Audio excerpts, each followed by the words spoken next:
How to find a lost iPhone.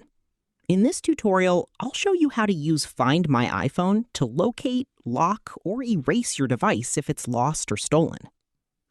Before you can track your iPhone, make sure Find My is enabled. Open the Settings app and tap your name at the top of the screen. Then select Find My. Next, tap Find My iPhone and make sure Find Me iPhone is turned on. I also recommend enabling Find My Network and Send Last Location. These features help you locate your device even when it's offline and send its last known location if the battery runs low. Once everything is enabled, open the Find My app on your iPhone or iPad. At the bottom of the screen, tap Devices.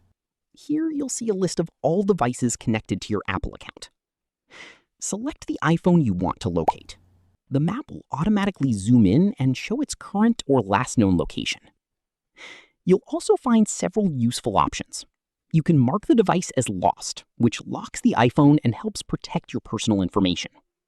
If your device has been permanently lost or stolen, you can choose Erase this device to remotely remove your data. And that's it. That's how to use Find My iPhone to track a lost iPhone, view its location, and protect your information using Apple's built-in Find My features. Thanks for watching. Don't forget to like and subscribe for more TikTok tips and tutorials.